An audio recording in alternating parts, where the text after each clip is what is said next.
Ассаламу алейкум туугандар, жалпы YouTube көрүүчүлөр, биздин так маалымат каналыбыздын катталуучулары, алыста иштеп жүргөн мекендештер. Адаттагыдай ноокаттан мен сиздерге салам айтамын дагы. Ноокаттагы бүгүнкү валюта курс баалары кандай, алдыда сиздер менен биргеликте чогуу көрөлү. 2024-жылдын 7-август күнү болуп калды. Апта күнгө бүгүн шаршемби, аптанын 3-күнүндө турабыз. Лайктан басып, мына ушул чыгарылышыбызды колдоп коюңуздар. Коммерциялык Кыргызстан банктан баштасак, сатып алуу боюнча айтсак, доллар 84 сом 50 тыйын болуп, 90 тыйын болуп калыптыр. Евро 92.00, рубль болсо 0,977 болуп калыптыр.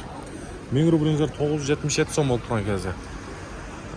Байчушун банкта болсо рубль 0,975 тыйын, доллар болсо 84.60. Доллардын курсу негедир бүгүн көтөрүлгөндөй болуп атат, туугандар.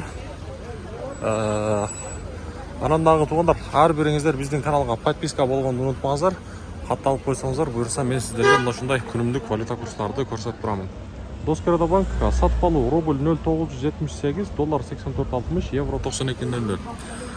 Обменниктер акча алмаштыруучу жерде дагы рубль 0,975 тыйын, доллар 84.60. Айжа банкты көрөлү туугандар. Сөзсүз түрдө мен жогоруда айткандай бизге катталып, анан дагы кайсы жактан көрүп атасыздар ошону жазып койсоңуздар.